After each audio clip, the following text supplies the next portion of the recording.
ನಡೀತಾ ಇದೆ. ಪುನೀತ್ ಅವರು ರಾಜ್ಯ ಅಧ್ಯಕ್ಷರು. ಇವತ್ತು ಚಂದ್ರಶೇಖರ್ ಇವರು ಫಿಲ್ಮ್ ಲ್ಯಾಂಡ್ ನಲ್ಲಿ ಫೈಟಿಂಗ್ ಮಾಸ್ಟರ್ ಆಗಿದ್ದಾರೆ.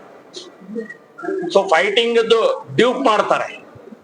ಅವರು ಬಹಳ ವರ್ಷದಿಂದ ಮಾಡ್ತಾ ಇದ್ದಾರೆ. ಅವರು ಆ ಫೈಟಿಂಗ್ ಮಾಡುವಂತ ಯುವಕರ ಸಂಘದ ಅಧ್ಯಕ್ಷರು ಕೂಡ ಆಗಿದ್ದಾರೆ. ಅವರು ಇವತ್ತು ನೂರಾರು ಅವರ ಕಾರ್ಯಕರ್ತರನ್ನ ತಗೊಂಡು ಶ್ರೀರಾಮ ಸೇನೆ ಸಂಘಟನೆಗೆ ಜಾಯಿನ್ ಆಗಿದ್ದಾರೆ. ಅವರಿಗೆ ಶ್ರೀರಾಮ ಸೇನೆ ಸಂಘಟನೆ ಕರ್ನಾಟಕ ರಾಜ್ಯ ತಮಿಳುನಾಡಿನ ರಾಜ್ಯದ ಪ್ರಧಾನ ಕಾರ್ಯದರ್ಶಿಯಾಗಿ ಜವಾಬ್ದಾರಿಯನ್ನ ಇಲ್ಲಿ ಘೋಷಣೆ ಮಾಡಿದೆ. ಅವರ ಜೊತೆಗೆ ಬಂದಂತವ್ರನ್ನು ಸಾಕಷ್ಟು ಜನರಿಗೆ ಬೇರೆ ಬೇರೆ ಜವಾಬ್ದಾರಿಗಳನ್ನ ಘೋಷಣೆ ಮಾಡಿದೀವಿ. 1,000 ಜನ ಇವತ್ತಿನ ಕಾರ್ಯಕರ್ತರ ಸಭೆಯಲ್ಲಿ ಅತ್ಯಂತ ಯಶಸ್ವಿಯಾಗಿ ಆಗಿದೆ ಅಂತನ್ನುವಂಥದ್ದು ಮೊದಲನೇದಾಗಿ ತಮ್ಮ ಮುಂದೆ ಹೇಳ್ತಾ ಇದ್ದೀನಿ. ಎರಡನೇದು, ತಮಿಳುನಾಡಿನಲ್ಲಿ ಜಿಹಾದಿ ಮಾನಸಿಕತೆ, ನಾಸ್ತಿಕವಾದದ ಮಾನಸಿಕತೆ, ಕನ್ವರ್ಷನ್ ಮಾಡುವಂತಹದ್ದು, ಈ ರೀತಿಯ ಪ್ರವೃತ್ತಿ ಬಹಳ ದೊಡ್ಡ ಪ್ರಮಾಣದಲ್ಲಿ ನಡೀತಾ ಇದೆ. ಕ್ರಿಶ್ಚಿಯನ್ರು ನಿರಂತರವಾಗಿ ಗ್ರಾಮ ಗ್ರಾಮದಲ್ಲಿ ಇವತ್ತು ಕನ್ವರ್ಟ್ ಮಾಡ್ತಾ ಇದ್ದಾರೆ. ಮುಸ್ಲಿಮರು ಜಿಹಾದಿ ಮಾನಸಿಕತೆಯಿಂದ ಟೆರರಿಸ್ಟ್ಗಳನ್ನ, ಹಿಂದೂ ದ್ರೋಹಿಗಳನ್ನ, ಧರ್ಮದ್ರೋಹಿಗಳನ್ನ ಅವರು ಬೆಳೆಸ್ತಾ ಇದ್ದಾರೆ. ಅವರಿಗೆ ಪ್ರೋತ್ಸಾಹ ಕೊಡುವಂತ ಇವತ್ತಿನ ಸರ್ಕಾರ, DMK ಸರ್ಕಾರ ಸಾಕಷ್ಟು ರೀತಿಯ ಪ್ರೋತ್ಸಾಹವನ್ನು ಕೊಡ್ತಾ ಇದ್ದಾರೆ, ಬೆಂಬಲವನ್ನು ಕೊಡ್ತಾ ಇದ್ದಾರೆ. ಅದರ ವಿರುದ್ಧ ಇವತ್ತು ಅವರಿಗಿನ ಪ್ಲೀಸ್ ಮಾಡೋಗೋಸ್ಕರ, ಮುಸ್ಲಿಂ ಓಟಿಗೋಸ್ಕರ ಹಿಂದೂಗಳ ಅವಹೇಳನ, ದೇವಸ್ಥಾನಗಳ ಅವಹೇಳನ, ಬಹಿರಂಗ ಸಭೆಯಲ್ಲಿ ಹೇಳ್ತಾ ಇದ್ದಾರೆ 1000 ದೇವಸ್ಥಾನ ಒಡೆದಿದ್ದೀನಿ ನಾನು ಅಂತನ್ನುವಂತದ್ದು ಹೇಳ್ತಾ ಇದ್ದಾರೆ. ಸಂವಿಧಾನ ವಿರೋಧಿ ಇದು. ಸಂವಿಧಾನ ಒಪ್ಪಲ್ಲ. ಡಾಕ್ಟರ್ ಅಂಬೇಡ್ಕರ್ ಇದನ್ನ ಹೇಳಿಲ್ಲ. ಸೊ ನಿಮಗೆ ಹಕ್ಕಿಲ್ಲ. ದೇವರನ್ನ ಬೈಯೋದು, ದೇವಸ್ಥಾನ ಒಡೆಯೋದು, ಧರ್ಮವನ್ನ ಅವಹೇಳನ ಮಾಡೋದು, ಹಿಂದೂಗಳನ್ನ ಬೈಯೋದು ನಿಮಗೆ ಹಕ್ಕಿಲ್ಲ.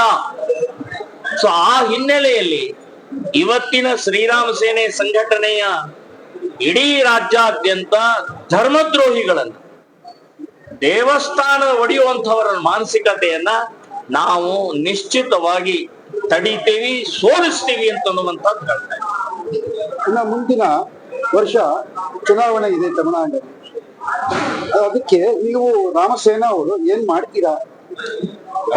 ರಾಮಸೇನಾ ನಾನ್ ಪೊಲಿಟಿಕಲ್ ಆರ್ಗನೈಸೇಷನ್, ನಮ್ದು ಪಕ್ಷ ಅಲ್ಲ. ಆದರೆ ಈ ಧರ್ಮದ್ರೋಹಿಗಳು ಯಾರಿದ್ದಾರೆ, ದೇವಸ್ಥಾನ ನಾಸ್ತಿಕವಾದಿಗಳು ಯಾರಿದ್ದಾರೆ, ದೇವಸ್ಥಾನ ಒಡೆಯುವಂತ ಮಾನಸಿಕತೆಯವರು ಯಾರಿದ್ದಾರೆ, ಇವರನ್ನ ಮನೆ ಕಳಿಸೋದು ನಿಶ್ಚಿತ. ಗ್ರಾಮದಲ್ಲಿ ಹೋಗಿ ಪ್ರಚಾರವನ್ನ ಮಾಡ್ತೀವಿ. ನಾವು ಇವರನ್ನ ಸೋಲಿಸಿ ಇನ್ನು ಯಾರಾದ್ರೂ ಇವರನ್ನ ಸೋಲಿಸೋದು ಮುಖ್ಯ ಅನ್ನೋದನ್ನ ನಾನು ಸ್ಪಷ್ಟವಾಗಿ ಹೇಳ್ತಾ ಇದ್ದೀನಿ. ಕಾರ್ಯಕರ್ತರ ಬೆಂಬಲ ಕೇಳಿದ್ರೆ ಯಾರು ಹಿಂದೂಗಳ ಪರವಾಗಿದ್ದಾರೆ, ಹಿಂದೂ ಧರ್ಮದ ಪರವಾಗಿದ್ದಾರೆ, ಹಿಂದೂಗಳಿಗೆ ಸಂಪೂರ್ಣವಾಗಿ ನಾವು ಸಪೋರ್ಟ್ ಮಾಡುವಂತವ್ರು ಇದ್ದಾರೆ, ಅವರಿಗೆ ಶ್ರೀರಾಮ ಸೇನೆ ಬೆಂಬಲಿಸುತ್ತೆ. 3ನೇ ಮಗುವಿಗೆ 4ನೇ ಮಗುವಿಗೆ 1 ಲಕ್ಷ ಡೆಪಾಸಿಟ್ ಮಾಡ್ತೀವಿ ಅಂತ ಹೇಳ್ತಾ ಇಲ್ಲ. ಈಗ ನಿಮ್ಮ ಸಂಘಟನೆ ಬೇರೆ ರಾಷ್ಟ್ರಗಳಲ್ಲಿ ಈ ತರ ಇಂಪ್ಲಿಮೆಂಟ್ ಮಾಡಿದ್ದೀರಾ? ಕರ್ನಾಟಕದಲ್ಲಿ ನಾವು ಇದನ್ನ ಮಾಡಿದೀವಿ. ಸೊ ಏನಾಗಿದೆ ಅಂತಂದ್ರೆ, ನಮ್ಮ ಜನಸಂಖ್ಯೆ ದಿನೇ ದಿನೇ ದಿನೇ ಹಿಂದೂಗಳ ಜನಸಂಖ್ಯೆ ಕಡಿಮೆ ಆಗ್ತಾ ಇರೋದ್ರಿಂದನೇ ಅನಾಹುತಗಳು ಜಾಸ್ತಿ ಆಗ್ತಾ ಇದೆ. ಈ ಜಿಹಾದಿ ಮಾನಸಿಕತೆ ಜಾಸ್ತಿ ಆಗ್ತಾ ಇದೆ, ಜಿಹಾದಿಗಳ ಜನಸಂಖ್ಯೆ ಜಾಸ್ತಿ ಆಗ್ತಾ ಇದೆ. ಹಾಗಾಗಿ ನಾವು ಶ್ರೀರಾಮ ಸೇನೆ ಸಂಘಟನೆಯಿಂದ ಆಹ್ವಾನವನ್ನು ಕೊಟ್ಟಿದ್ದೀವಿ. 3ನೇ ಮಗುವಿಗೆ 1 ಲಕ್ಷ ರೂಪಾಯಿ ಜನ್ಮ ಯಾವತ್ತಾಗತ್ತೆ ಅವತ್ತು ನಮಗೆ ತಿಳಿಸಿದ್ರೆ ಇಮಿಡಿಯೇಟ್ ಡಿಪಾಸಿಟ್ ಮಾಡ್ತೀವಿ ಅಂತ, FD ಮಾಡ್ತೀವಿ ಅಂತನ್ನುವಂಥದ್ದು ಹೇಳಿದ್ವಿ. ಮಾಡ್ತೀವಿ.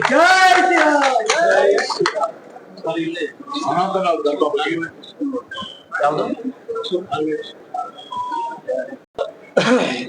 ಕ್ರಿಶ್ಚಿಯನ್ ಕಾನ್ವೆಂಟ್ ಸ್ಕೂಲಿನ ಪ್ರಭಾವದಿಂದ, ಪರಿಣಾಮದಿಂದ ನಮ್ಮ ಹಿಂದೂ ಆಡಳಿತದಲ್ಲಿ ಇರುವಂತ ಸ್ಕೂಲ್ಗಳಲ್ಲೂ ಕೂಡ ಬಳೆ ಹಾಕೋಬಾರ್ದು, ಕುಂಕುಮ ಇಡಬಾರ್ದು, ವಿಭೂತಿ ಹಚ್ಚಬಾರ್ದು, ಹೂ ಮುಡಿಬಾರ್ದು ಅನ್ನುವಂಥದ್ದನ್ನ ಮಾಡ್ತಾ ಇದ್ದಾರೆ.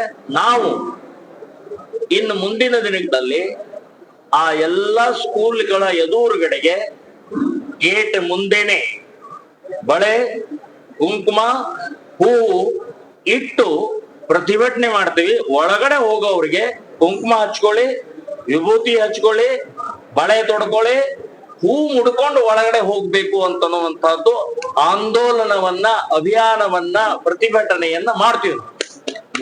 ಜೈ ಶ್ರೀರಾಮ್. 16,000 ವರ್ಷದ ಹಿಂದಿನ ಧರ್ಮ, ಶಾಸ್ತ್ರ ಮತ್ತು ವಿಜ್ಞಾನ ಎರಡೂ ಇದೆ. ಇದು ಬರೇ ಮೂಢನಂಬಿಕೆ, ನಮ್ಮಪ್ಪ ಮಾಡ್ತಾ ಇದ್ದ, ನಾನು ಮಾಡ್ತಾ ಇದ್ದೀನಿ, ನನ್ನ ಮಗನು ಮಾಡ್ತಾನೆ, ನೋ. ಹಣೆಗೆ ಕುಂಕುಮ, ವಿಭೂತಿ, ಭಸ್ಮ, ಪ್ರತಿಯೊಂದಕ್ಕೂ ಶಾಸ್ತ್ರ ಮತ್ತು ವಿಜ್ಞಾನ ಇದೆ, ಸೈನ್ಸ್ ಇದೆ. ಹಾಗಾಗಿ ಇದನ್ನ ಅರ್ಥ ಮಾಡಿಕೊಂಡು ಬೈಬೇಕು ವಿನಃ ನಿಮ್ಮ ಮುಸ್ಲಿಂ ಓಟಿಗೋಸ್ಕರ, ಕ್ರಿಶ್ಚಿಯನ್ರ ಓಟಿಗೋಸ್ಕರ ಹಿಂದೂಗಳನ್ನ, ಸನಾತನ ಧರ್ಮವನ್ನ ಅವಹೇಳನ ಮಾಡುವಂತಹದ್ದನ್ನ ನಾವು ಇದನ್ನ ವಿರೋಧಿಸ್ತೀವಿ, ಕೋರ್ಟಿಗೆ ಹೋಗ್ತೀವಿ, ಆಂದೋಲನ ಕೂಡ ಮಾಡ್ತೀವಿ ಅಂತನ್ನುವಂಥದ್ದು.